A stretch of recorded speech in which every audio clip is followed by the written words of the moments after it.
look at computational logic. This is the first topic in Year 10.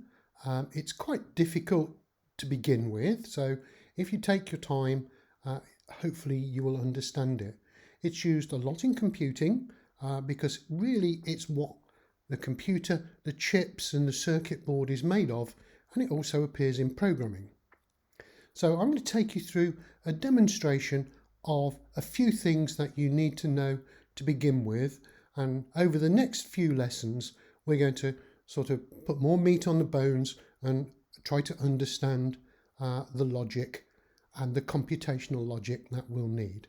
So what is it? Essentially, a computer is made up of lots and lots of switches. In fact, this is a switch on the screen here, and if I press the switch it turns blue saying that it's on, and if I press it again it goes white saying it's off. And in a computer we may have billions and billions of switches, and that's how computers really work.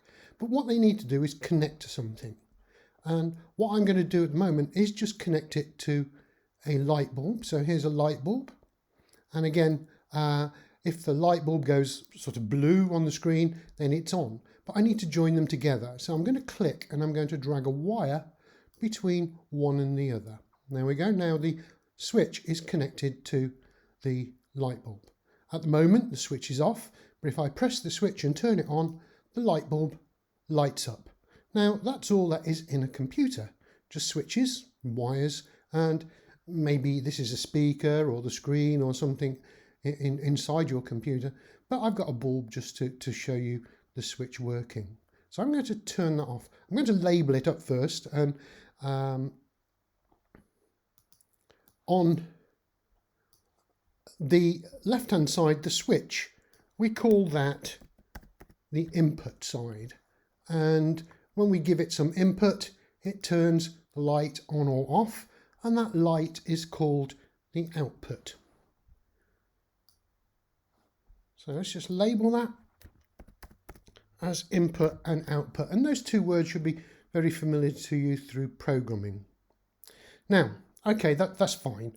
We've got a wire connected to a light, but that's not really how computers work. Computers work using things called logic gates, and if I just scroll on the left hand side here, we'll see that we've got something called logic gates, and they're little pictures. There's lots of them down here, but you only need to know 3 of them, and I'm going to take you through each of those 3. The first one that I'm going to look at is something called the NOT gate. That word is important, not. You'll be expected to draw these in the exam or understand how they work. So as you notice, it's got an input side and it's got an output side, and if I drag out a switch so that it looks like the diagram above and a light bulb. So all I've got now is the same diagram as I had before, but I've got this thing in the middle, and we call it a gate. And it's just like a gate in a field. The electricity is going to go from the switch to the gate, and if the gate is open then the electricity will go from the gate to the bulb. So I've just joined the end of the NOT gate to the bulb, and I'm going to do the same with the switch. I'm going to drag it to the input side of the NOT gate. Now let's take a look. This switch is off, and when this switch is off the lamp is off. This switch is off but the lamp is on. If I flick that switch to turn it on, the light bulb comes on, and if I turn this switch on, the light bulb goes off. So it's doing exactly the opposite. So if the switch is on here, the light is off. If the switch is off, the light is on. And that's the purpose of the NOT gate. It's called an inverter. It does the opposite. Now I'm going to label these. I'm going to give these sort of names, which we will use a bit later. So instead of calling that input, I'm going to give that a letter. I'm going to call that A. And my output side, I'm going to call that Q. It doesn't really matter what you label these. So this could be a name or anything, as could this. It doesn't need to be Q. We just give them labels because we're going to use that later in something called a truth table. And it's really useful to know what is the input and what is the output. So that's my first gate, letting the electricity through the field to the bulb. The second gate that we're going to look at is called the AND gate. And this is a little bit different because on the left hand side it's got two legs, two inputs and one output, and it's kind of a D shape. The important part is this back side here is a straight edge. So when you draw them, you'll need to draw a D, being very careful to make a straight edge and having two legs coming out of the back side and one coming out of the front. That is called an AND gate. So let's put a switch in. Now, you might see that we've got two inputs here. So instead of having one switch, we actually need two switches. So I'm going to drag one switch out there and I'm going to drag a second switch. So now I've got two switches and I need my light bulb on the other side. There we go. And I'm going to join them all together. Let's join the output of the AND gate to the light bulb first. And now let's drag some wires from the switches to the inputs on the AND gate. There we go, job done. Now, notice that both of these switches are off and the light bulb isn't on. If I turn any one of these switches on, and I've turned that on, it doesn't go through the gate and the light doesn't light up. If I turn that switch off and that switch on, again, it doesn't go through the gate and the light doesn't light up. However, if I turn both switches on, then it goes through the gate and the light lights up. So an AND gate only lets electricity pass through it if both switches are on. So let's label those up. Let's drag out a few more labels.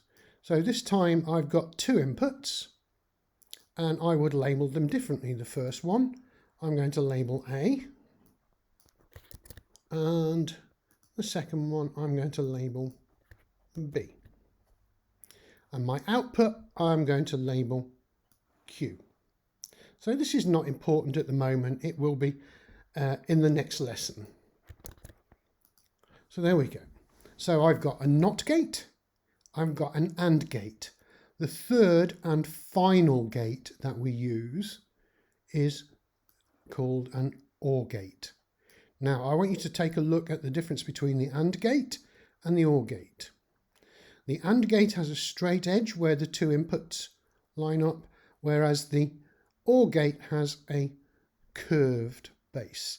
Now when you're drawing your diagrams, it will be very important to draw a straight line if you're doing an AND gate, otherwise it will be confused for an OR gate, and they do different things. Again, we've got two inputs on the gate, so we need two switches. So there's my first switch, there's my second switch, and of course I need a light bulb to power up if the electricity goes through. So let's join the output of the OR gate to the lamp, and now let's join the switches to the inputs. And just like the AND gate, so let's turn these off, when both of the switches are off, no electricity can flow through the gate. It's a bit like a game, turning things on and off and making the electricity flow through the gate. In this case, the OR gate means that either one or both of them need to be switched on for electricity to pass through. So I'm going to turn this one on and the light lights up. Let's turn it off again. Let's turn this one on and the light lights up. So either one of those being turned on makes the light light up. In fact, if we turn both of them on, again, the light lights up. So let's take a look at that with the AND gate. So let's turn that one on for the AND gate. Notice I've turned that one on. The light doesn't light up. Do for the OR gate, the light lights up. Let's turn that off. Let's put the second switch on for both of them. Again, for the AND gate, no electricity passes through if that switch is just on and the other one isn't. But for the OR gate, it passes through. And both of them work quite nicely when both switches are turned on. So the AND gate really means that both switches need to be turned on for electricity to pass through. The OR gate means that that switch or that switch needs to be turned on for electricity to pass through, or both of them. And that is called an OR gate. And we're going to label these things just the same in this video. So that one I'm going to call A. And this one I'm going to call B. And this one I'm going to call Q. Now you will be able to have access to this website a little later on in the next couple of lessons and be able to play with things yourself. So really we've got just 3 gates. I'm going to delete this top one. We don't need it at all. We have just 3 gates. We have the triangle, and notice it's got a little circle on the end of the triangle. That is called a NOT gate. So let's give that its proper name. Let's call that the NOT gate. Then we've got something resembling a D, and that is called an AND gate.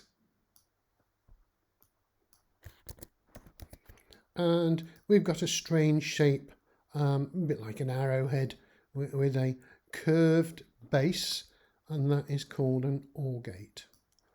Those are the 3 logic gates that you need to know for the course. You need to know how to draw them. You need to know what they're called. And you need to know how they operate. And how they operate we will deal with in the next few lessons.